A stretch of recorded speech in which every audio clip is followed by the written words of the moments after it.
I want to switch theaters to our community, because I know time's getting short, and a couple really big questions for you about our community. So the first question is, if you could just give us a brief sense of the demography of our community. What's going on with the Jewish population of Newton? Are Jews moving somewhere else? All these houses that until recently were being bought and sold in the greater Newton area. Who's moving into those houses? Are those Jewish families? Are the Jewish families actually moving out past Needham? What's going on? There are two huge demographic, trends. First of all, yes, young families are moving where houses are cheaper. So there's no question about that. I mean, you're definitely, talking about Sudbury, and you're talking about further west than that, where you're looking for demographic growth. But the other great force for demographic growth is the huge growth in interfaith families. I mean, that's why Reform synagogues are growing so much faster than conservative synagogues. It's because you're doing a better job of welcoming interfaith families. Interfaith families, so here's the thing. 50% of all Jewish households, pretty close in Boston, are already interfaith families. And about 50% of our kids are already being raised in interfaith families. So this is not a small thing. This is a huge thing. You go, how did it grow that fast? And you go, well, here's the deal. See, what we learned in the last in the big demographic study in 1990, which is already close to 20 years ago, is we learned that something between 40 and 50% of our kids were marrying or intermarrying. Okay, so here's the demographic reality. When two Jews marry each other, they create how many households? And how many kids do they usually have? Okay. When two Jews marry two non-Jews, they create how many households?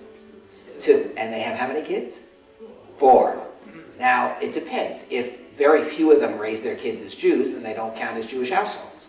So it doesn't affect our demographics in that sense, except on the negative, which is that there are less families. But if they decide to raise their kids as Jews, which, by the way, in Boston, 60% of interfaith families choose to raise their kids as Jews because you're doing such a good job of welcoming them, and CJP is actually playing a supporting role in that. We're spending serious money, with you in welcoming interfaith families. Therefore, you're getting 60%, as opposed to 30% in most communities raising their kids as Jews.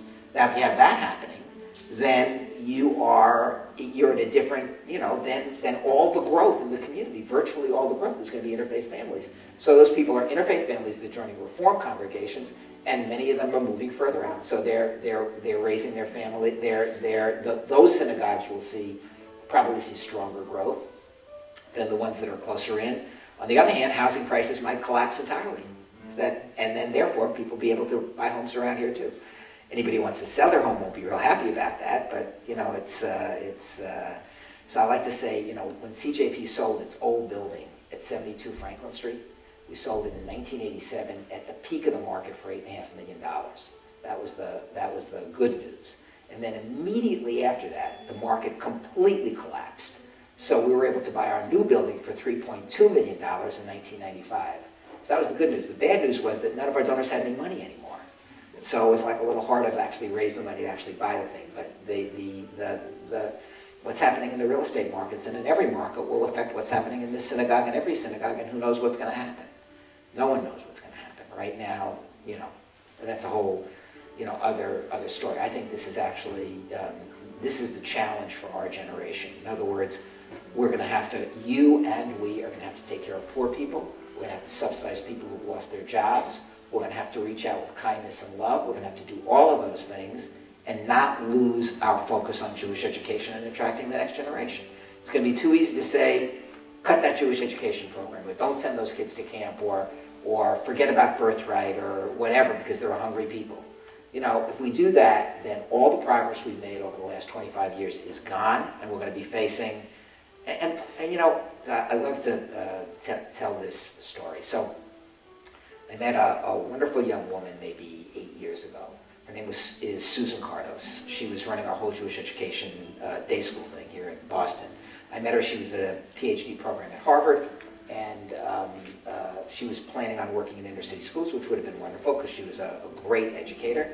But we got her involved, and pretty pretty soon she was at Brandeis taking a postdoc in Jewish education, and we had the benefit of her skills. But the way I first noticed her was she was at a YLD meeting, Young Leadership meeting, and it was like the middle of the winter. We were out in a tent, so she was like chattering and freezing, and I gave her my coat to wear. And in return, she sent me a copy of a paper that she wrote for the Harvard Education Review. And this was an amazing paper, and the theme was, why was there Jewish education in the Warsaw Ghetto? Why? It was completely stupid to have Jewish education in the Warsaw Ghetto. Number one, everyone was going to die anyway. Second of all, they needed the little children to move through the sewers to bring food back into the ghetto. Number three, they needed all their resources for food, not for education. How could you spend money on that? You know, and also it was a crime to create Jewish schools in the Warsaw Ghetto. And it was the death penalty for having the kids there or for doing anything to produce the schools. So why did they do it? And she said, you know, the answer was simple. Without education, there was no hope. And that was what was in scarce supply, was hope. And so now at a time of difficulty, what we need almost more than anything is hope for the future. Our children are our hope for the future. If we don't do the education stuff at the same time that we take care of the most severe needs, what will history say about us? Barry, you have some interesting thoughts about Jewish education, particularly supplementary education. What are your thoughts about that, and how does it relate to what we do here? Well, first of all, I mean, you got to know, first of all, we have two problems, okay? So day schools are great, but even if we stand on our heads and spit wooden nickels, we're not going to get more than 30% of our, in the best dream we ever had, we're never going to have more than 30% of our kids in day school. That means the burden is on you, okay? Because in spite of what some of the statistics show, which are all misinterpretations of reality, almost all Jewish kids get a Jewish education, including interfaith families, and they say like only 50% of our kids are at Jewish education. That's the statistic. But what does that mean?